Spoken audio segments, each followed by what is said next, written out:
Oi, gente, bom dia. Olá, bom dia. Terror. Um adolescente que fugia de um assassinato tentou escapar do tiroteio em Cariacica e morreu dentro de uma igreja onde fiéis acompanhavam o culto. Trabalhador sofre acidente em empresa de pré-moldados. Uma estrutura de 2 toneladas desabou sobre o operário. Pai da vice-prefeita de Vitória, capitã Stephanie, assassinado em Minas Gerais. Ainda não se sabe a motivação do crime. O TN1 fala da expectativa para a vacinação contra a Covid no Espírito Santo. E o aumento no número de crianças internadas em UTI com coronavírus. Para quem anda cansado de higienizar alimentos, um alerta importante. Não deixe de lavar tudo o que você consome.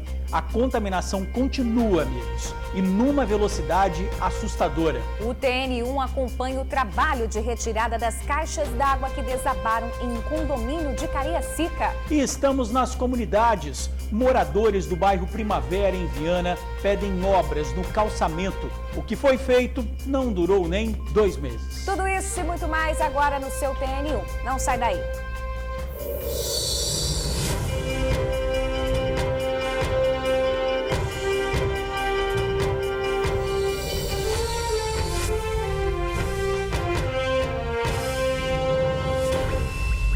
Olha, estamos de volta e agora a gente fala, gente. O TN1 mostrou que um homem foi agredido com um tapa no rosto e socos por policiais militares durante uma abordagem. Esse caso aconteceu em Piúma, litoral sul do estado, após uma denúncia de som alto.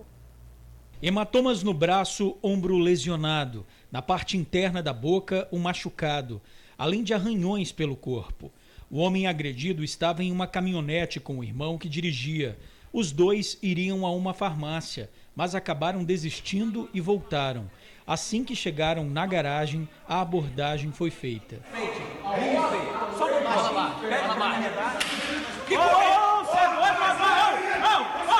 Quando eu estava com a minha caminhonete, já dentro da garagem, metade da caminhonete dentro da garagem, correndo o risco do portão amassado, eu percebi que encostou a minha lateral esquerda uma viatura da polícia, né? E o motorista me pedia para parar. Eu comuniquei ele. Eu posso entrar e a gente conversa? O motorista, por nome de Amorim, ele me autorizou a continuar a guardar o meu veículo, certo? Só que em dado momento, eu conversando com ele à minha esquerda, eu não percebi que já tinha um policial dentro da minha garagem com a arma apontada para a gente. O homem agredido contou como foi o momento em que levou um tapa e depois socos dos PMs. Além dele, segundo o irmão, os policiais agrediram outros familiares. Naquele momento que eu levei o tapa, eu estava só pedindo um pouco de respeito, porque eles tinham entrado no condomínio que a gente mora, que a gente foi para passar o final de semana. Então, dali, eu já senti que quando eles entraram antes da agressão do tapa no meu rosto, eles entraram com muita truculência e todo mundo esperando o tenente. Cadê o tenente? Cadê o tenente? Quando esse tenente entrou, eu senti que todo mundo já ficou alvoroçado, gritando alto, nervoso. Nesse vídeo, o filho de 15 anos grava a ação. No fim do vídeo, o policial militar pega o celular do adolescente e o vídeo é interrompido. Os irmãos foram levados algemados para a delegacia e lá disseram que foram ameaçados. O homem que conduzia a caminhonete teria sido autuado por embriaguez. Segundo ele, foi pedido para que fizesse o teste do bafômetro, mas ele encontrou irregularidades no procedimento. Ele já chegou com a biqueira encaixada, desviolada, e ele usava álcool em gel. Eu fiquei com receio de soprar e ter resquícios do álcool ali, certo? E ele imprimiu a nota de recusa, certo? E nesse meio tempo que imprime e não imprime, eu comuniquei que eu queria fazer o exame de sangue. Ele não constou em ocorrência que eu me prontifiquei a fazer o exame de sangue. Depois de uma fiança de mais de R$1.000 e mais de 5 horas fora de casa, eles foram liberados. Os dois fizeram o exame de corpo de delito. O comandante da 10ª Companhia disse que os PMs chegaram até o motorista depois de uma denúncia e que o caso será apurado. A Polícia Militar atuou atendendo a demanda da sociedade para verificar a situação de pessoas em um veículo fazendo baderna, provocando desordem na cidade. Ao chegar, localizou o veículo, identificou o veículo com som alto, pessoas dançando na carroceria da caminhonete, o condutor em alta velocidade pelas ruas de Piúma. Quando os policiais tentaram realizar a abordagem, o condutor acelerou o carro na direção dos policiais, que precisaram se esquivar, se jogando ao chão para não serem atropelados. Os indivíduos continuaram fugindo até serem localizados no interior de uma residência. No interior dessa residência, eles tentaram se obsequiar, continuaram ofendendo os policiais que estavam lá de fora, e os policiais aguardaram o devido reforço, fizeram adentramento na residência, e mesmo assim o indivíduo continuava resistente, dizendo que nenhum policial ia colocar as mãos nele. Nesse momento, foi feito uso da força para conter esses indivíduos e apresentá-los à justiça. Desse fato, a PM já instaurou um procedimento, um inquérito policial militar, para apurar a conduta dos policiais envolvidos nessa ocorrência. A instituição não abre mão de controlar os seus policiais. O controle em cima dos profissionais policiais militares ele é extremamente rígido e rigoroso. Qualquer denúncia que a sociedade tenha a intenção de fazer contra os policiais por abuso, por excesso, deve ser feito e a Polícia Militar vai apurar com todo rigor, como sempre fez. Agora a gente fala de novo protesto de rodoviários que complica o trânsito no centro de Vitória. Os trabalhadores protestam pedindo a volta dos cobradores para atuar dentro dos ônibus do Transcol. Os profissionais estão afastados da função desde maio, quando o governo do estado passou a aceitar apenas o cartão de passagem como forma de pagamento. Alguns funcionários foram realocados para outras atividades, enquanto outros permanecem recebendo, mas estão em casa. São esses que temem perder o emprego e querem voltar à ativa. De acordo com o sindicato da categoria, os manifestantes querem uma conversa com o governo. O secretário de Estado de Mobilidade e Infraestrutura, Fábio Damasceno, criticou a paralisação de coletivos ontem e garante que o afastamento dos cobradores foi uma medida de saúde e para preservar os empregos. Existe um acordo no Tribunal Regional do Trabalho que garante estabilidade de mais de 20 meses. Passa ano, entra ano e um problema que preocupa e causa prejuízo a moradores e comerciantes do centro de Vila Velha, a gente já falou aqui várias vezes, é a onda de furtos e arrombamentos. Pois é, a comunidade alega que o problema pode ter se agravado após o aumento da população de rua e também de usuários de drogas na região. Foi justamente na virada do ano, na madrugada do dia 1º de janeiro. Nas imagens, a gente vê uma mulher passando do outro lado da calçada. Segundo a vítima, que teve a casa invadida, ela dá meio que uma cobertura para outros 2 criminosos que fazem a limpa na casa dela. Nessas outras imagens, a gente percebe os bandidos passando os pertences furtados por cima do portão.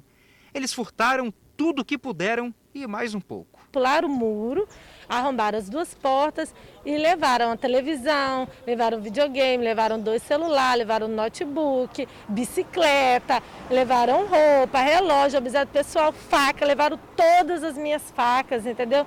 Então, infelizmente, além de ter sido roubado, eles roubaram arma para roubar outras pessoas.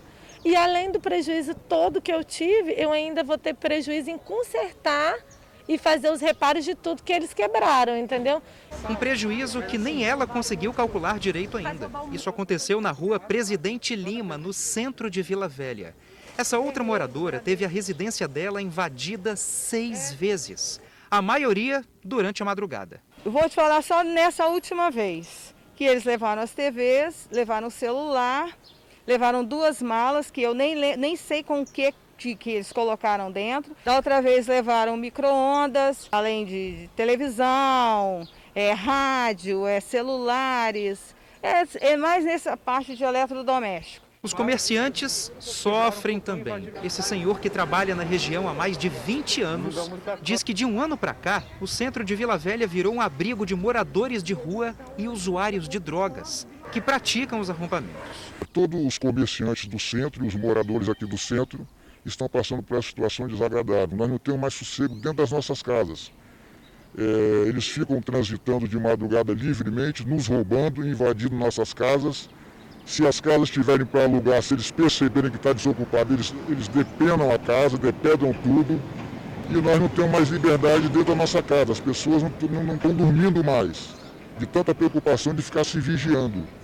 E nós temos os pontos críticos aqui próximo ao centro. Tem uma pracinha que está abandonada, eles ocuparam o cemitério e nos roubam para vender para os ferros velhos próximo ao entorno de nossas casas, entendeu? Só para você ter uma ideia da onda de arrombamentos, só entre o Natal e o Ano Novo, 4 residências foram invadidas na Rua Presidente Lima. E as vítimas, os moradores de bem, ainda reclamam que o cemitério do centro de Vila Velha está sendo usado como esconderijo pelos moradores de rua.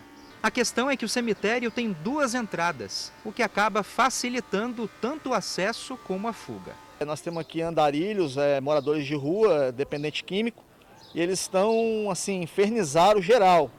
Eles estão, a comunidade presa dentro de casa, né?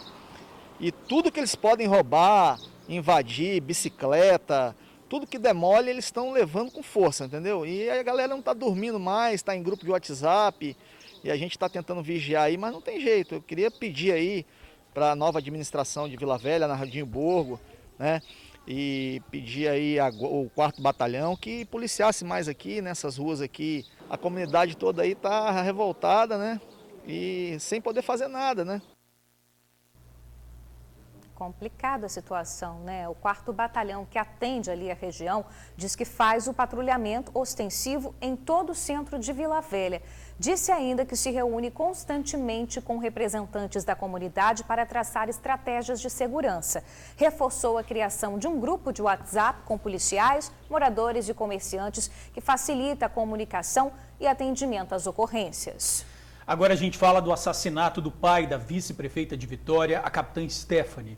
Denevaldo Feliciano Franca tinha 50 anos e foi morto a facadas no último domingo no interior de Minas Gerais. A principal suspeita do crime é a companheira da vítima. Ainda não se sabe o que pode ter motivado o homicídio. A vice-prefeita foi ontem até Minas resolver as questões burocráticas ligadas à morte. Numa rede social, ela lamentou a perda e disse que o pai faria aniversário no próximo dia 15. A polícia de Conselheiro Pena investiga o caso. Uma perícia foi feita no local e os materiais que teriam sido usados no crime foram apreendidos. Agora a gente atualiza os números da pandemia no Espírito Santo. Nas últimas 24 horas foram registradas 52 mortes pela doença e 1.466 novos casos. Vamos acompanhar aí na tela. Com isso, o Espírito Santo tem um total de 253.115 infectados. São mais de 5.000 óbitos e 231.557 pessoas que conseguiram se recuperar. E ontem, o secretário de Saúde de Estado falou sobre a situação da pandemia. Depois das cenas de aglomeração do final do ano que a gente acompanhou, a expectativa é que o número de internações aumente nas próximas semanas. Daqui a pouquinho, a gente confere o que o Nésio Fernandes, secretário de Saúde, falou sobre esse assunto. Bom, a gente viu que os casos de infecção pela Covid estão aumentando, como a gente acabou de comentar. Jorge, você continua higienizando os alimentos quando você volta do supermercado? Olha, vou confessar, dei uma paradinha, mas eu acho importante e muito importante, principalmente agora, retornar a fazer isso. É uma rotina cansativa mesmo, né? Você não é o único, mas a gente precisa manter esse cuidado, né? Pois é, né? Como eu disse, não é hora de relaxar. Em casa, nas ruas, os cuidados com a higiene devem ser mantidos. Ano novo, vida nova, com hábitos antigos e super necessários. A Sara chega em casa já tirando o chinelo. Depois higieniza as chaves, as mãos e aí sim, tira a máscara. E não coloca em qualquer lugar não, tá? É no potinho de máscaras sujas. Eu entro na minha casa, eu tiro o chinelo, já tenho outro aguardando aqui na porta limpinho.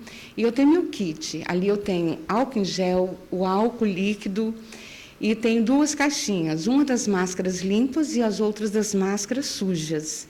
Para entrarmos na casa dela, colocamos um protetor nos sapatos. É assim com as visitas. E se chega uma encomenda, por exemplo, ela pega com as luvas. Depois é só jogar fora. Quando chega das compras, higieniza tudo. Verduras, frutas, embalagens. Eu não guardo jamais uma embalagem que venha do supermercado. Aí que está o perigo. A casa também é limpa todos os dias. Pelo menos 2 vezes ao dia, a Sara espirra álcool e passa pano. Todo cuidado é pouco. E com esses hábitos, Sara cuida dela mesma e também daqueles que ela ama. Eu já perdi amigos, amigos que não acreditavam, hoje acreditam porque estão com Covid, né? Então, nós estamos numa situação, assim, o número de óbito é muito grande, está sempre grande. E nós que estamos aqui de saúde, vamos nos cuidar. Se dentro de casa precisamos manter os cuidados com a nossa higiene para evitar o contágio pelo novo coronavírus, nas ruas esse cuidado precisa ser redobrado. O uso da máscara é imprescindível. Ela evita que, ao ter contato com alguém contaminado pela Covid-19, por exemplo, você automaticamente pegue o vírus. E também é muito importante sempre ter um álcool em gel em mãos, porque ao tocar em algum objeto é necessário higienizar. Mas, infelizmente, nem todo mundo tem essa consciência. Em poucos minutos, na Avenida Marechal Campos, em Vitória, encontramos pessoas andando sem máscara. Quem usa sabe a importância. Muito importante, por isso que eu não deixo de usar. Sempre uso, querida. Não paro, não tiro, não, porque se tirar, a gente corta arriscando, né?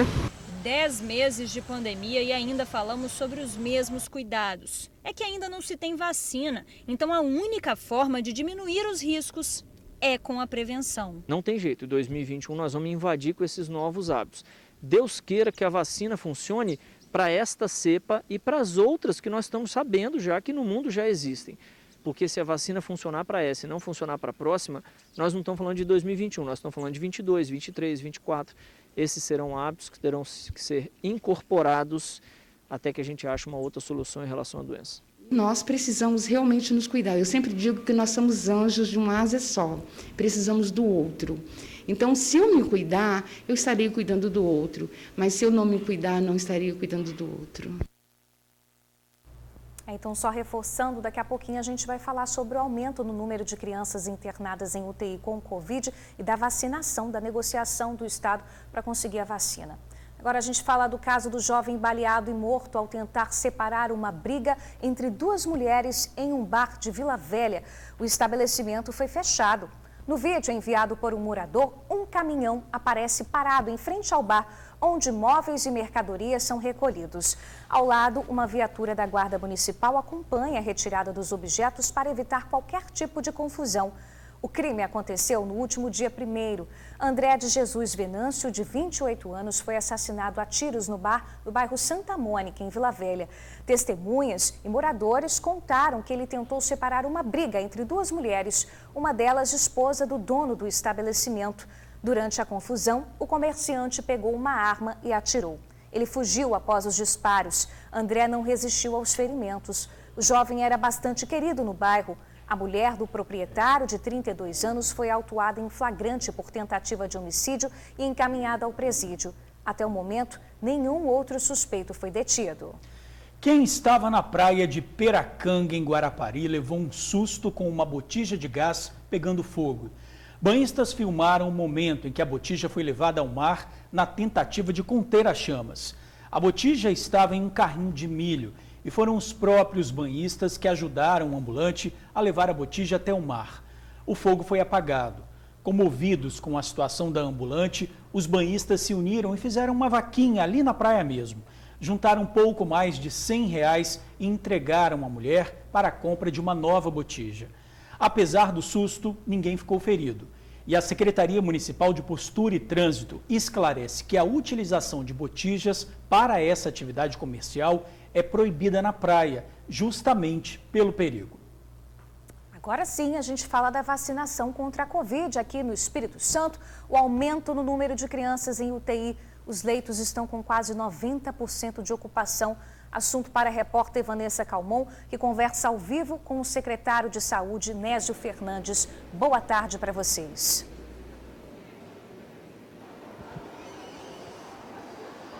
Muito boa tarde, Bruna. Boa tarde, George, a todos que acompanham o Tribuna Notícias primeira edição. Pois é, vamos começar falando então sobre essa questão da corrida, né, para vacinação, que cada vez mais parece que estamos mais perto, né, graças a Deus, dessa vacinação.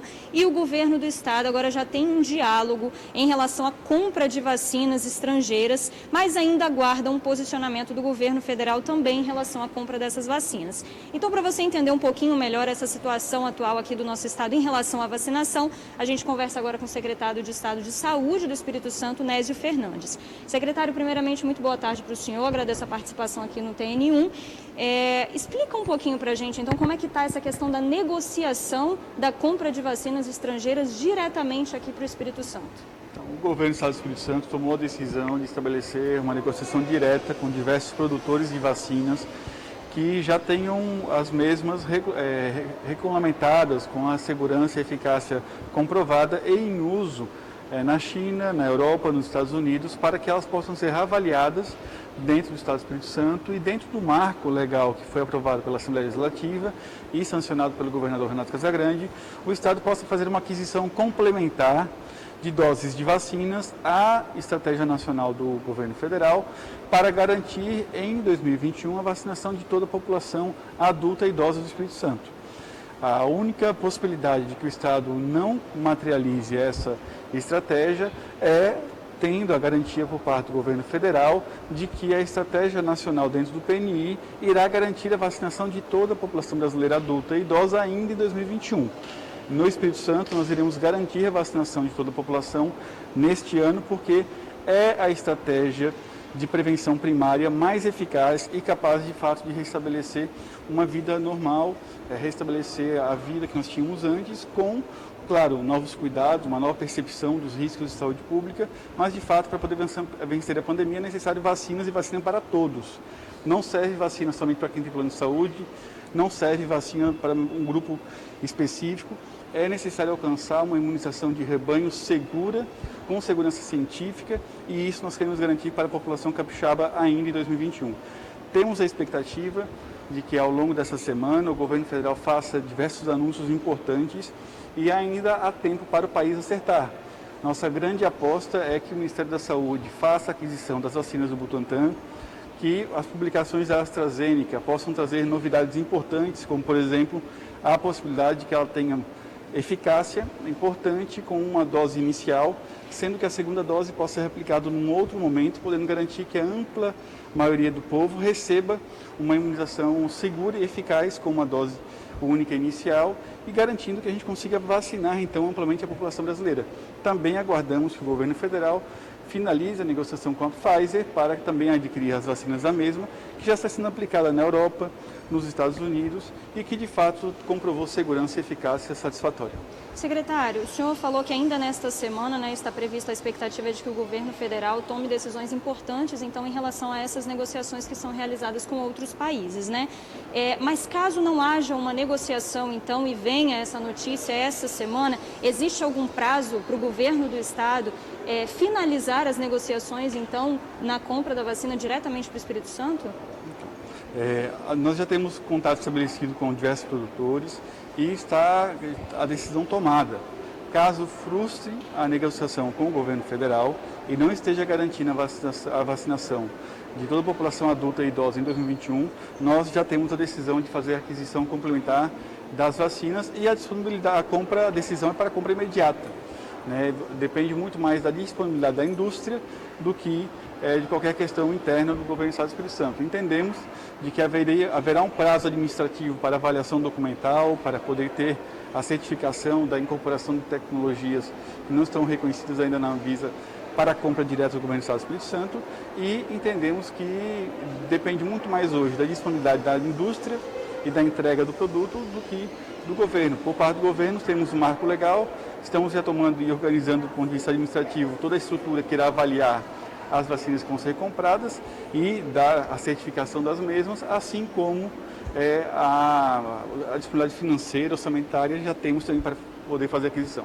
Agora, secretário, em relação à própria Covid-19 aqui no Espírito Santo, a evolução da Covid-19 aqui no Espírito Santo, infelizmente, enquanto ainda não chega a vacina, os números crescem, tanto o número de infectados, quanto o número de internações, quanto, infelizmente, o número de pessoas que perdem a vida.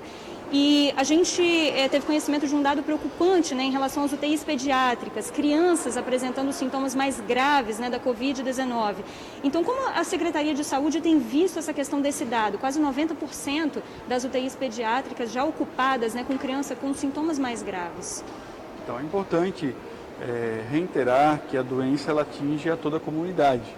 Ela atinge a crianças, a jovens, adultos. Ela tem uma mortalidade, uma letalidade maior na população com mais de 60 anos e naqueles que possuem comorbidades.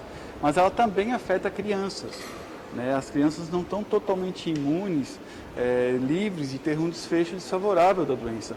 Temos um aumento de doenças respiratórias, não necessariamente todas são Covid, mas toda criança com suspeita de quadro respiratório grave, ela é internada com suspeita de Covid e é submetida à investigação para a doença, nela é realizado o RT-PCR e, em sendo confirmada, ela recebe tratamento de suporte que está já adotado para o Covid-19. Recebendo o diagnóstico diferencial, ela então é tratada como outra doença respiratória.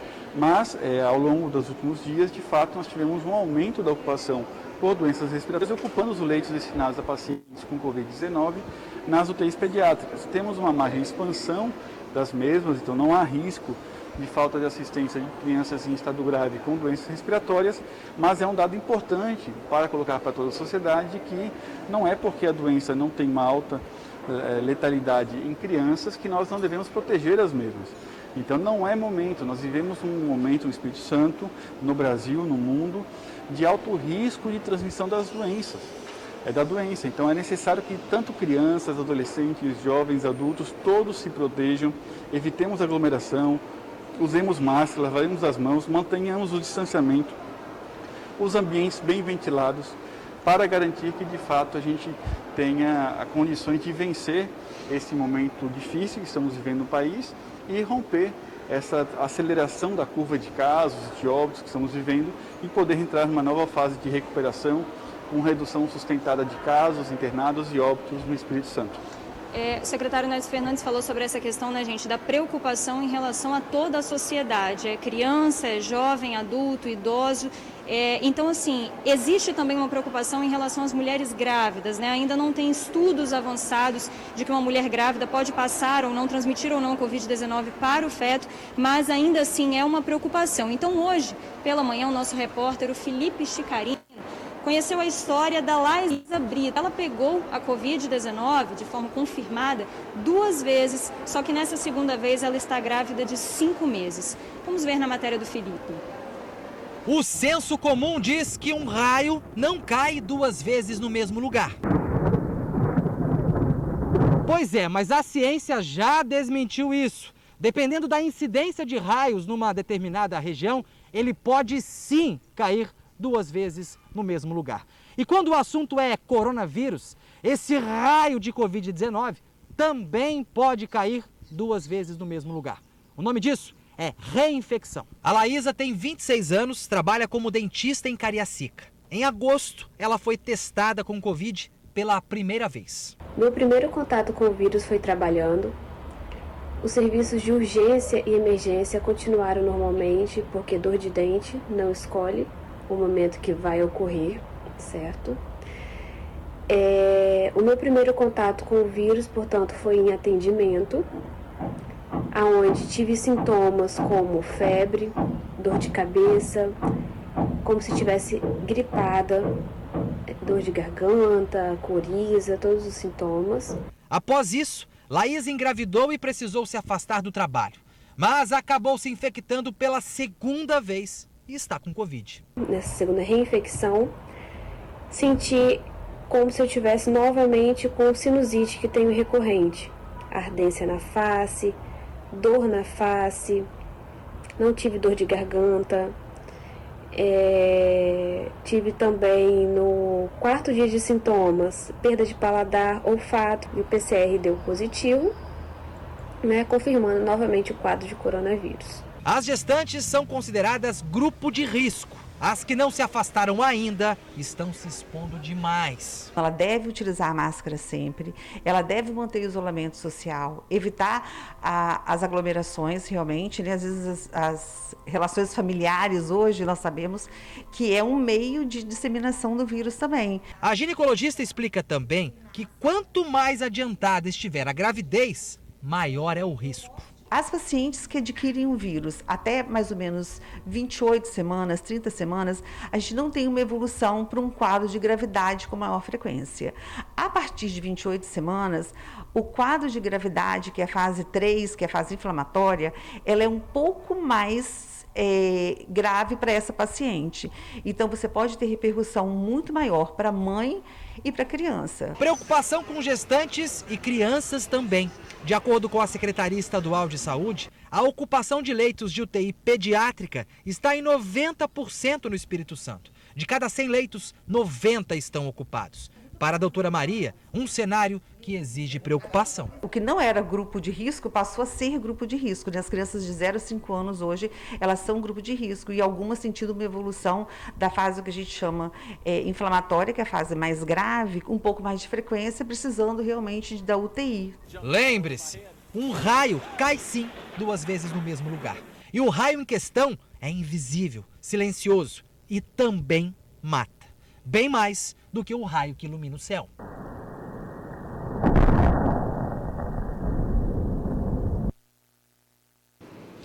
Pois é, muito preocupante, né, gente? A gente viu aí no finalzinho da matéria do Felipe, secretário Felipe, trouxe mais uma vez a questão dos dados em relação às UTIs pediátricas. E a gente nota também que agora, né, janeiro, período de férias escolares, as crianças já estavam, né, afastadas das escolas, principalmente essas crianças menores. E é um período, né, em que os pais acabam levando as crianças para as praias. Infelizmente, nesse último final de semana, a gente viu muitos registros de aglomerações, principalmente no balneário, né, de Guarapari, também de norte a sul do Espírito Santo. Então, secretário, isso é muito preocupante, né? Essa questão das aglomerações, as pessoas acreditam que por estarem na praia, que é um ambiente ao ar livre, elas estariam mais protegidas da Covid-19, mas não é bem assim que acontece, né? Não é tolerável, nós não podemos ter nenhum tipo de tolerância com as aglomerações irresponsáveis, aquelas que de fato não se tratam somente de ir à praia com o seu grupo familiar mais próximo e estar com uma boa distância das demais pessoas, mas as atividades que temos visto nos finais de semana, nos feriados, elas foram além de ir à praia. De fato, o ambiente ao ar livre ele é um ambiente com menos risco de transmissão da doença. No entanto, as atividades e as aglomerações elas estão vinculadas a uma sobrecarga do transporte urbano para atividades que não são essenciais, para atividades vinculadas ao entretenimento, ao consumo de bebidas alcoólicas, atividades festivas e entretenimento, onde as pessoas se tocam, se aproximam de maneira irresponsável, com um comportamento que não é adequado para um contexto de alta transmissão da doença. Então não se trata simplesmente do conceito de ir à praia. De fato, entre todos os ambientes, você estar num ambiente ao ar livre, com uma distância adequada às pessoas, é um ambiente de menor risco de transmissão. Mas não é este o contexto que nós vimos neste período. Então vimos praias com extrema aglomeração, com muitos contatos, com consumo exagerado de bebidas alcoólicas e com comportamento totalmente inadequado em aglomerações e festas noturnas que não podem ser toleradas neste momento da pandemia, muito mais se elas forem organizadas por pessoas jurídicas ou instituições que estejam promovendo eventos. Nós iremos intensificar toda a fiscalização, estamos reunidos já à tarde com os prefeitos da região do litoral do Capixaba, da Grande Vitória, para poder pactuar novas medidas, e nós precisamos entender que o risco é alto de transmissão da doença e que esses comportamentos não são toleráveis. Nós entendemos de que ir à praia com a família, passar algumas horas com a distância das pessoas, ela pode ser sim uma atividade de baixo risco, mas não com as aglomerações que vemos hoje. Em especial, precisamos perceber que a atividade noturna, que pode ser evitada as festas, as aglomerações, vamos nos protegendo e ficarmos em casa com as nossas famílias na praia. Vamos ter atividades mais domésticas e evitar essas festas e essas aglomerações.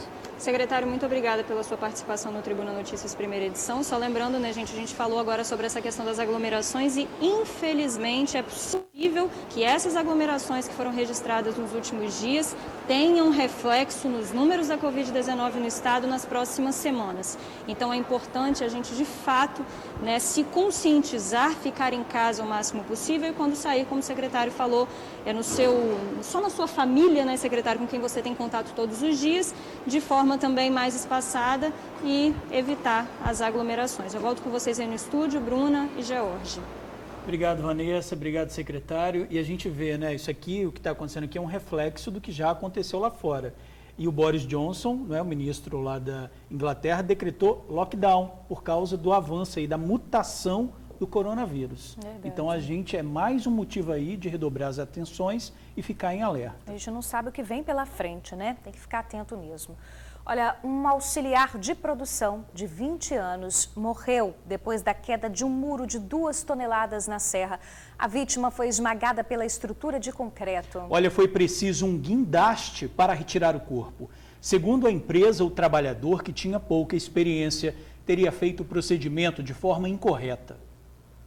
O acidente aconteceu dentro do condomínio Ecopark, que fica no Parque Industrial de Taquara, na Serra, local onde há várias empresas. Aquela onde o acidente aconteceu é essa, de estruturas pré-moldadas. De acordo com o diretor da empresa, uma chapa semelhante a esta foto aqui, de cerca de 2 metros de altura e pesando mais de 2 toneladas, usada para a obra de muro de arrimo, caiu sobre um funcionário que não teve chance de socorro. Ele foi treinado para isso, mas infelizmente ele removeu a peça manual e tudo indica, né, que foi isso. Eu já conversei com o engenheiro de segurança e o técnico em segurança que estava no local e há indícios de uma quebra de protocolo. A gente sabe que a vida aí é o mais importante, mas houve aí essa fatalidade, infelizmente. O acidente aconteceu por volta das 5 horas da madrugada, faltando 2 horas para o rapaz sair do turno, que começou às 7 horas da noite. Inexperiência está sendo apontada pela empresa como a causa do acidente que acabou motivando a morte de um funcionário. De acordo com o diretor da Nascimento Pré-Moldados, o rapaz que se acidentou trabalhava aqui há pouco tempo. Rodrigo Gomes Ramos, de 20 anos de idade, estava trabalhando há cerca de 4 meses. E ao desenformar a peça, acabou agindo de um modo incorreto. Por isso, de acordo com a empresa, o acidente aconteceu. Ele tentou retirar as hastes, né, são barras de ferro que suportam a forma e não era para fazer esse procedimento. Na hora que ele removeu, essa peça tem cerca de 2 toneladas e acabou virando em cima dele. A retirada do corpo só seria possível com a ajuda de um guindaste para remover as estruturas de concreto. A produção da empresa foi paralisada. Nenhum funcionário pôde entrar. A família do jovem foi comunicada pessoalmente sobre o fato e a empresa garante que vai dar assistência. Estamos prestando toda a assistência possível, inclusive não conseguimos contato com a família, né, para poder avisar imediatamente, então enviamos um carro com o nosso RH, com pessoas, né, dentro do carro para poder fazer um atendimento mais humano possível. A gente sabe que de toda perda, o mal maior aí foi a perda de uma vida, né? Boa tarde, Bruna. Boa tarde, George e amigos do TN. Um fato muito triste que aconteceu essa madrugada. Rodrigo Gomes Lemos, de 20 anos de idade, trabalhava no turno da noite, de 7 horas da noite até às 7 horas da manhã. E de acordo com o que o diretor da empresa, Nascimentos Pré-Moldados, falou pra gente, a inexperiência dele acabou causando esse acidente, porque essa estrutura que nós mostramos aí uma foto, ela é grande. Ela tem pelo menos, mais, na verdade, de 2 metros de altura, pesa mais de 2 toneladas. E é sempre escorada por hastes que ela fica reta, escoradinha. Só que ele recolheu essa haste, o que não deveria ser feito, e na hora que recolheu, sem apoio, a estrutura pesada acabou caindo sobre ele. Atingiu parte do corpo, como o ombro, a clavícula. Não chegou a pegar todo o corpo, mas infelizmente, mesmo assim, O Rodrigo não resistiu aos ferimentos e morreu. O diretor da empresa informou que há sempre um protocolo e as bases, essa forma que faz, essa estrutura utilizada em muros de arrimo, ela precisa ser retirada por guindastes. E mesmo ele sabendo disso, acabou tendo aí essa má sorte de fazer uma coisa de modo inadvertido e acabou causando aí a morte dele. Uma história muito triste, a gente inclusive se solidariza aí com a família que hoje pela manhã cedinho recebeu essa informação que nenhuma família gostaria de receber. Rodrigo trabalhava lá há cerca de 4 meses. Agora a gente fala também, sabe, George e Bruna, de um outro fato muito triste que aconteceu entre família em Cariacica. Uma adolescente, uma jovem, que mora em Manguinhos, foi passar o Réveillon na casa de um tio em Cariacica. E o que ela menos esperava da própria família teria acontecido, segundo ela. A jovem comentou que saiu para uma festa na rua, algo parecido com os mandelas clandestinos que a gente vê aí na virada de ano. E um primo dela ofereceu uma bebida. Daí para diante, segundo a jovem relatou, ela não teria visto e nem sabido mais de nada. Acordou no dia seguinte, nua, muito machucada, tinha se urinado toda e sem saber o porquê. Teria ido conversar com o tio para tentar entender o que aconteceu com ela. Você sabe o que o tio passou para ela? Uma informação assim que a gente não consegue compreender. O tio simplesmente contou que viu quando ela estava tendo relações sexuais com um primo e um amigo dele. E achou que ela havia consentido essa relação sexual. A menina, muito indignada com o que aconteceu com o primo, foi tirar satisfação com ele também. E dele ouviu que ela tinha consentido, que tudo estava acontecendo de acordo com a vontade dela. Indignada, ela então procurou a polícia para poder fazer essas denúncias. E hoje ela deve ir até a delegacia, fazer o boletim de ocorrência e também passou por exames de corpo de delito. Uma situação triste que aconteceu lá em Cariacica e, como comentei antes, dentro da própria família. Bem, e uma outra história que também aconteceu em Cariacica, e nos foi informada pela Polícia Federal agora há pouco, é o caso de uma mulher que sofreu um desacato e injúria social dentro da Caixa Econômica Federal. Uma cliente chamou uma funcionária da Caixa Econômica Federal de macaca. Ela foi presa em flagrante, foi ouvida pela Polícia Federal lá em Cariacica, foi detida e já foi encaminhada ao Centro de Custódia Estadual do Presídio Feminino de Bubu, onde se encontra à disposição da Justiça. Repetindo, esse caso contra uma funcionária da Caixa Econômica Federal aconteceu na tarde de ontem, em Cariacica. E a mulher que cometeu essa injúria racial foi presa, já foi ouvida pela Polícia Federal, e já foi encaminhado ao Presídio Feminino de Bubu. E outro fato que aconteceu, sabe, George e Bruna? Desta vez em Cariacica, de novo, lá no bairro de Novo Brasil. Foi essa noite, quando um jovem de 16 anos de idade acabou sendo assassinado com 3 tiros no rosto. Ele estava num bar, chegaram alguns homens que não seriam do bairro, enquadraram todo mundo, colocaram arma na cabeça de todo mundo, isso apavorou os moradores que imediatamente ligaram para a polícia para denunciar o que estava acontecendo ali antes que o pior acontecesse. E não teve outro jeito. O rapaz acabou sendo baleado, tentou correr para se salvar, mas acabou caindo e tentando se proteger. Sabe aonde? Dentro de uma igreja. Vamos ver a matéria que eu fiz hoje de manhã, lá em Novo Brasil, sobre esse assunto. A confusão teria acontecido neste bar que fica em Novo Brasil, Cariacica. Foi por volta de 8h30 da noite, quando a polícia começou a ser acionada porque moradores estavam preocupados com homens armados que chegaram colocando terror em quem estava neste bar. Além do proprietário, tinham ainda mais 2 outros clientes. Um deles era a vítima, o Wilton Meira de Oliveira Júnior, de 16 anos de idade, conhecido como Menor ou Mete Bala. Armas foram apontadas para a cabeça dessas pessoas e contra também o adolescente. Quando os tiros começaram a ser disparados, o adolescente foi atingido e correu um quarteirão para tentar se salvar. Ferida a tiros, a vítima acabou fazendo esse trajeto aí, baleada, sangrando bastante. Ele correu para tentar se salvar. e acabou encontrando uma porta aberta. E essa porta era essa aqui, ó, da igreja. O homem caiu lá dentro, mas antes de morrer ele teve ainda tempo de dizer suas últimas palavras. O rapaz entrou baleado e a última palavra dele, que entrou na igreja pedindo perdão por tudo que ele fez, e morreu. O culto estava acabando, estava na oração final, quando o Wilton invadiu o local. Cerca de 10 pessoas estavam na igreja e ele caiu bem próximo da porta. Levou 3 tiros no rosto, estava ensanguentado. A cena inesperada causou pânico e teve quem passou mal. Ninguém estava esperando, que estava terminando o culto já, né? E o irmão que estava em cima do altar, ele ficou desesperado também, que ele tem problema de saúde. Ele ficou sem saber o que fazer. Ele olhava para mim e falava, gente, calma, não adianta desesperar, já aconteceu. De acordo com a informação da polícia, o Wilton teria passagens por tráfico. E a suspeita é que o ataque teria sido promovido por integrantes do bando do Morro do Quiabo. O mesmo que no sábado teria também promovido um ataque em que 3 pessoas morreram e 2 foram baleadas.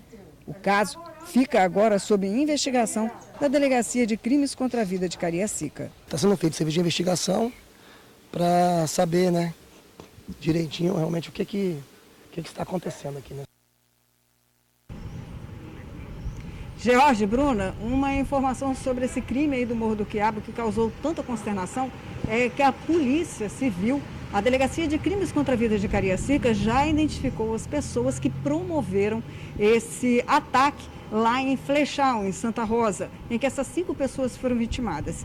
Hoje à tarde, 2h30, o delegado Fabiano Alves, lá de Cariacica, já vai anunciar o nome de pelo menos 2 dos 4 que foram identificados. Até agora nós temos inclusive foto de 3 aí, que seria o cara de vaca, que é um parente de um dos integrantes que promoveu a chacina da ilha, aqui em Vitória.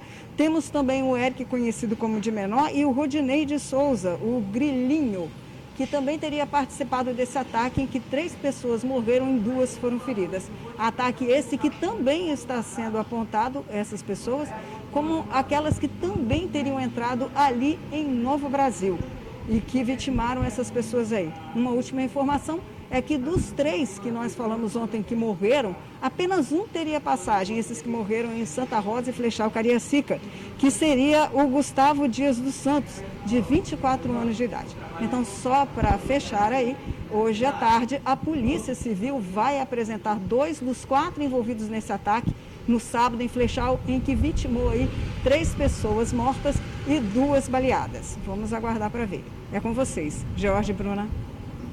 Obrigada, Suzei, pelas informações. Quanta violência, né? Cariacica, Serra, Vitória, só Jesus. Olha, a gente volta a falar do protesto dos rodoviários que tumultua o trânsito no centro de Vitória. Os manifestantes saíram de Jucutuquara em direção ao Palácio Anchieta. No caminho, sindicalistas entraram nos coletivos tentando retirar os motoristas. Passageiros ficaram revoltados e houve confusão. Nesse coletivo aí do vídeo, o guarda municipal tentava acalmar a situação. Os trabalhadores protestam pedindo a volta dos cobradores para atuar dentro dos ônibus. Eles estão afastados da função desde maio. Alguns funcionários foram realocados para outras atividades, enquanto outros permanecem recebendo salário, mas estão em casa. São estes que temem perder um emprego e querem voltar à ativa. O governo garante que afastamento dos cobradores foi uma medida de saúde para preservar os empregos. Existe um acordo no Tribunal Regional do Trabalho que garante estabilidade de mais 20 meses. Neste momento, os rodoviários estão com um trio elétrico em frente ao Palácio Anchieta e ocupam pelo menos 2 pistas da avenida. Vários ônibus estão parados na via e o povo vai ter que ter paciência no trânsito que já está dando um nó por lá. Vai seguir pela tarde, né? E olha, a seguir, você vai acompanhar uma entrevista com o prefeito de Vitória, Lorenzo Pasolini. Pasolini fala de cortes nos cargos comissionados e mais diálogo com os servidores e a população. A gente volta já já. 12h31, TN1 de volta. O prefeito de Vitória, Lorenzo Pasolini, já no discurso de posse, prometeu mais diálogo com os servidores e a população. Olha, já também determinou cortes em contratações de comissionados e redução do custeio. Nós conversamos com o prefeito. Acompanhe. Bom, nós estamos aqui com o prefeito de Vitória, Lorenzo Pasolini, como prometido. Prefeito, boa tarde para o senhor. Boa tarde, telespectadores. Obrigado por ter dado essa entrevista aqui para a gente, né? Eu que agradeço o convite da TV Tribuna, mais uma vez, e deixo aqui estendendo um feliz 2021 a todos. Prefeito, o senhor já começou anunciando corte de comissionados, corte no custeio. Qual que vai ser o impacto disso nas contas da prefeitura? Isso, nós temos um momento extremamente difícil para o município de Vitória. Vitória hoje não tem capacidade de investimento com recursos próprios, nós temos quase zero de investimento e nós precisamos entregar políticas públicas à cidade, educação, saúde, segurança. Por isso tivemos que efetuar esses cortes, ainda na edição do sábado, uma edição extraordinária do Diário Oficial, nós então estamos determinando o corte de no mínimo 20% dos servidores comissionados, gasolina, combustível, telefone, iluminação, água, luz, enfim, tudo que é o gasto do dia a dia da prefeitura, nós iremos economizar para sobrar dinheiro para investir na melhoria de vida das pessoas, que deve ser a nossa prioridade. Esse compromisso nosso de campanha nós já cumprimos ainda antes do primeiro dia útil, no sábado mesmo, já então determinamos a todos os secretários que cumpram esse dever de economizar, de cortar tudo, diária, fornecimento de alimentação, enfim, tudo que não é essencial será interrompido e não terá prosseguimento, para que possa sobrar dinheiro para atender ao que a população realmente necessita. Prefeito, segurança pública foi o carro-chefe da sua campanha, né, da campanha do senhor. Qual a primeira medida que o senhor vai tomar relacionada à segurança pública da capital? Isso, nós assumimos no dia 1º, às 17 horas, em uma cerimônia virtual. E imediatamente assim que terminou a cerimônia virtual de posse, que foi na Câmara de Vereadores, eu não estava lá porque foi virtual, nós então reunimos a Guarda Municipal, o secretário de Segurança Pública de Vitória e nós fomos para a rua, junto com a Guarda, defender a vida e o patrimônio das pessoas, conhecer os agentes municipais de segurança, os agentes da Guarda Municipal e dá-los a garantia de que eles terão autonomia para trabalhar com responsabilidade. Então, desde sexta-feira até ontem à noite, eu estava junto com os guardas na rua. Nós realizamos operação na sexta, no sábado e no domingo à noite. Inclusive, efetuamos a prisão de uma dupla em uma moto roubada, que havia roubado uma moto na noite de sexta-feira no município da Serra e veio para Vitória cometer outros crimes. Nós então conseguimos identificar esses suspeitos, eles foram perseguidos, presos, apresentados na delegacia, ao delegado de polícia de plantão, na polícia judiciária, e essa vai ser a tônica do nosso trabalho, investir em tecnologia e valorizar. Então, segurança pública, quando eu disse na campanha e disse aqui na TV Tribuna que seria tratada no gabinete do prefeito como prioridade, de fato nós já estamos concretizando isso. Ontem, no domingo à noite, eu estive pessoalmente acompanhando as ações da Guarda até às 23, até às 0 hora e não tivemos nenhuma ocorrência de crimes violentos em Vitória. Então, nós estamos conseguindo trazer tranquilidade para a população, isso que eu acho que é o mais importante e é o nosso dever como agente público e como prefeito municipal.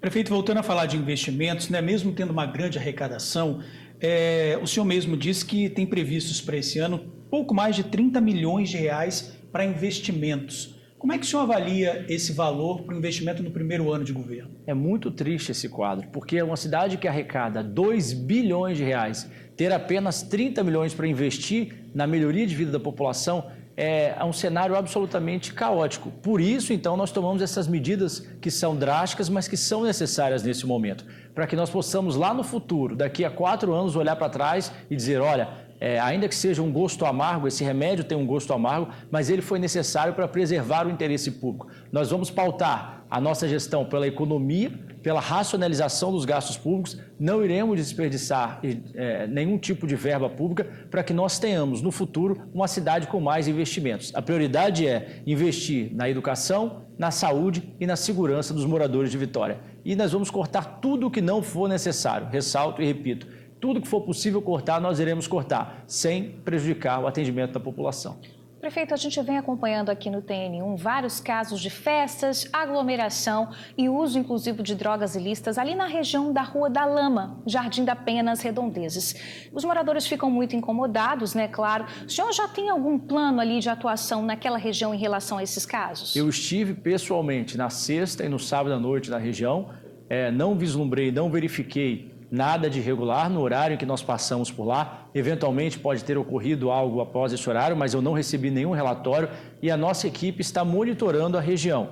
Então, na sexta e no sábado, nós estivemos pessoalmente, eu passei por lá junto com a equipe da Guarda Municipal, com a equipe de servidores da Prefeitura, não havia nenhum tipo de movimentação, mas ainda permaneceram alguns agentes da Prefeitura no local, efetuaram todo aquele trabalho de conscientização com as pessoas, de orientação, e felizmente, até onde chegou o meu conhecimento, e acredito que não tenha havido, eu não recebi nenhum relatório, o relatório que eu recebi diz que não houve, então efetivamente acredito que não tenha havido nenhum tipo de alteração no local. Então foi um final de semana já com uma tranquilidade no local que nós não verificávamos antes. É importante ressaltar, já é fruto desse trabalho que tem sido feito e dessa conscientização das pessoas. Nós vamos trabalhar muito com o lado pedagógico, de orientar. Se for necessário, claro, vamos adotar as providências que a lei assim determina, mas o nosso foco é muito mais no sentido de orientar e de evitar que as pessoas cometam irregularidades. Prefeito, em relação ao trânsito, a linha verde já está suspensa? Quem passar na linha verde não vai ser multado? Hoje foi está sendo a nossa primeira semana. Eu já determinei ao secretário municipal de trânsito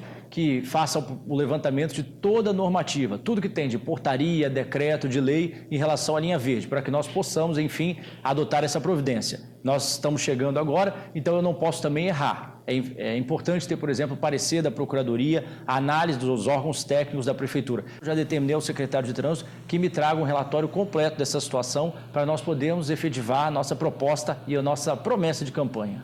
Prefeito, o senhor, como deputado estadual, muitas vezes se mostrou contrário às ideias do governador Renato Casagrande.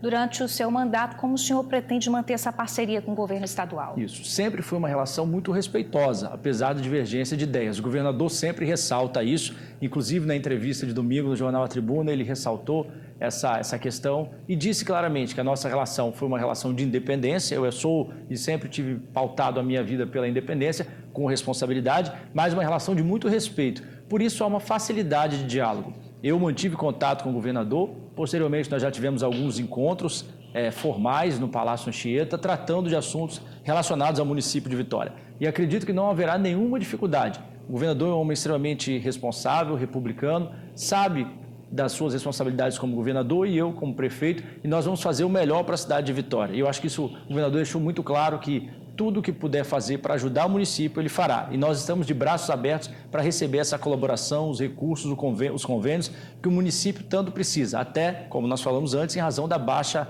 quantidade de recursos para investimento com dinheiro próprio, com dinheiro da Prefeitura. Tenho certeza que nós vamos evoluir e caminhar muito bem nessa relação. Pois é, o senhor falou também que 2 grandes pilares, da administração do senhor serão o diálogo com os servidores e também o diálogo com a sociedade. Como será essa comunicação diária? Como é que vai ser? Vai ter algum comitê para fazer isso? Isso. Inicialmente, nós estamos continuando a utilizar muito as redes sociais, que é o meio de comunicação direta em que o cidadão se manifesta, tem as páginas oficiais da Prefeitura, tem a ouvidoria da Prefeitura e tem o 156. Esses são os mecanismos oficiais. Além disso, a população está se acostumando, e eu vi a surpresa no rosto das pessoas, porque ela está encontrando o prefeito nas ruas. Então, na sexta-noite, por exemplo, nós tivemos nas praças de Vitória, em Jardim Camburi, na Praia do Canto, tivemos também na Grande São Pedro, na Praça Dom João Batista, enfim, caminhando ao lado da população. E as pessoas estão trazendo as demandas diretamente. Agora, a partir de hoje, os secretários tomaram posse, nós teremos também o auxílio dos secretários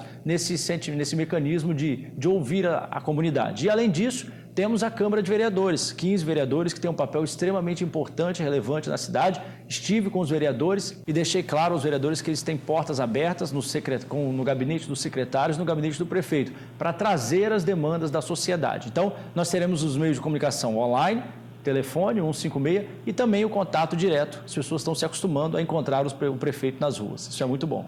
Prefeito, no seu plano de governo, o senhor diz que pretende melhorar a educação básica de Vitória. A gente vê o resultado do IDEB que não vai muito bem a educação básica. Como é que o senhor pretende fazer isso num período de pandemia, né? Isso, é um grande desafio. Nós estamos trazendo um plano de retomada gradual, lenta, responsável das aulas. Os estudos hoje que foram feitos no Brasil e a comunidade internacional identificou claramente que o fechamento das escolas por si só não é a melhor solução a ser adotada no caso. E isso está claro para o mundo todo, não só para o Brasil, são estudos internacionais. E nós estamos nos baseando nesses estudos para, com um diálogo, um comitê gestor da secretária de Educação, a professora Juliana, junto com os profissionais da educação, diretores, pedagogos, professores, professoras e os pais, tomarmos as melhores decisões. Claro que isso exige muita responsabilidade, exige principalmente bom senso na tomada de decisões e é o que nós temos feito. Então, não vai haver nenhum tipo de assodamento. A volta será gradual, será de maneira muito serena, paulatina, dia a dia, com revezamento de alunos, enfim. É para o aluno voltar ao ambiente escolar, mas não de qualquer maneira. Nós vamos ter responsabilidade com a vida, obviamente, com a manutenção da saúde das pessoas, mas também com o princípio constitucional do direito, na verdade, que as crianças têm, os jovens, de uma educação de qualidade. Vamos equilibrar essa balança e certamente teremos uma solução em breve para esse caso. Bom, o prefeito Lorenzo Pasolini expôs aqui, não é, algumas metas, alguns detalhes do que ele vai cumprir aí no governo dele. A gente agradece aí a sua participação, prefeito. Gostaria de deixar mais uma palavra? Sim, eu queria agradecer a vocês pela entrevista, agradecer a toda a direção da TV Tribuna, da Rede Tribuna, pelo convite, nos colocar inteiramente à disposição a Prefeitura de Vitória para dialogar, para receber críticas, sugestões, ponderações e desejar a todos um feliz 2021, um ano abençoado, com muita paz, chegando a vacina, se Deus quiser, para que nós possamos retomar a nossa vida normal e que nós tenhamos, se Deus quiser, um ano de muito êxito, de muito sucesso, e a Prefeitura de Vitória vai estar sempre à disposição do cidadão. Obrigado. Olha, agora a gente atualiza informações sobre o condomínio onde as caixas d'água desabaram em Cariacica. Hoje cedo, uma equipe técnica já avaliava a estrutura para retirar as torres do local. Após o desastre, os moradores ficaram sem energia, sem gás e hoje estão se convivendo com caixas d'água instaladas de maneira provisória. A expectativa é que elas sejam retiradas até o fim da tarde. Um dos guindastes usados para a retirada já está no local, mas o outro deve ainda chegar para auxiliar nos trabalhos. As torres de água desabaram no dia 30 de dezembro. Juscelino Roncon, de 54 anos, que fazia reparos nas torres, acabou ferido gravemente e morreu no dia seguinte. Moradores de Viana estão passando um perrengue por conta das condições de uma rua no bairro Primavera. Olha, até foi feita uma obra de restauro do calçamento, mas não durou nem 2 meses e já está tudo quebrado de novo. Acredite, estas pedras de calçamento soltas pela rua foram colocadas aqui há pouco mais de um mês, antes das eleições municipais, ou seja, uma obra pública que resistiu por menos de 60 dias. Na primeira chuva, a tão esperada revitalização azedou. Que serviço bom! É complicado. O serviço deles aí, tá aí a prova aí. Uma semana a chuva veio, levou tudo, né? Ficamos sem colocar o carro na garagem, tivemos que improvisar, né? Assim que a chuva foi embora, enchemos de brita, de terra, né? E só assim para colocar na garagem. E nós vivemos aí, esse sofrimento aí. Toda vez que a chuva vem, independente se eles fizerem ou não, leva tudo. A revitalização com dinheiro público foi feita na rua Altiva da Silva Bresciani, no bairro Primavera, em Viana. A rua da Ludmila. A Lud perdeu a perna num acidente de moto. A dificuldade de locomoção a obriga a quase não sair de casa. Só sai se for de carro. Eu nem desço aqui. Não desço nem subo. Já saio com o carro aqui e entro aqui já. Porque e ainda mais chovendo. Se chover, pior ainda. Tem que descer me ajudando. Subir então, só no colo. Rua que também tem treta com escoamento de água. O seu João já sentiu isso na pele e no bolso. É só a chuva aparecer por aqui. E fosse só esse lado aqui, tudo bem, nosso lado. De lá também vem muita água com força. A gente não está aguentando com isso mais.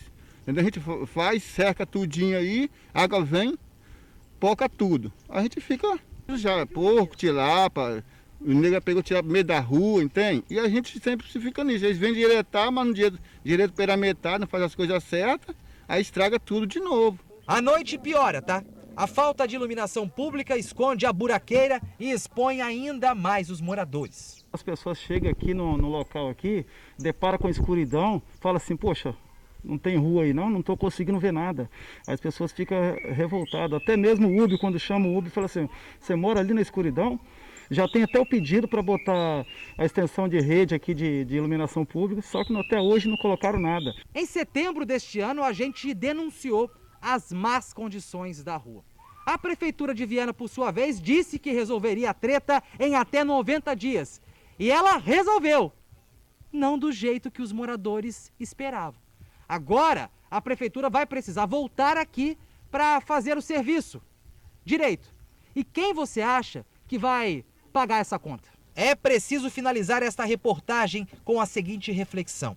A Rua da Ludmila não precisa de uma maquiagem, mas sim de uma boa cirurgia. Bom, a promessa foi feita, viu? A Prefeitura de Viana informou que vai enviar uma equipe ao local para providenciar os reparos necessários novamente, né?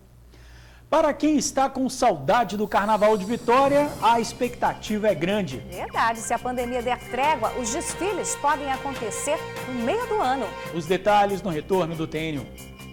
A essa altura, as escolas de samba capixabas já estariam a todo vapor para os desfiles no Sambão do Povo. Mas esse ano, por causa da Covid, as apresentações só devem acontecer em julho. De acordo com a Liga das Escolas de Samba do Grupo Especial, caso a vacinação contra o vírus se concretize, a expectativa é que os desfiles ocorram na primeira semana de julho. Pois é. A ideia é seguir o mesmo calendário das escolas do Rio de Janeiro. Pela tradição, as escolas capixabas desfilam na semana anterior ao Carnaval oficial. No Sambódromo da Marquês de Sapucaí, as apresentações do Grupo Especial estão previstas para os dias 9, 10, 11 e 12 de julho. Vamos ficar aqui na torcida, né? Um pouco de alegria no nosso Carnaval, se der tudo certo com a vacina aí. Que chegue logo, né? Que comece logo a vacinação. Isso aí. Ó, hora de terminar o jornal, agora 12h49, até amanhã. Beijo pra vocês, a gente tá te esperando, Valeu, né? gente. Obrigado por assistir ao jornal, pela companhia de sempre e até amanhã. Tchau.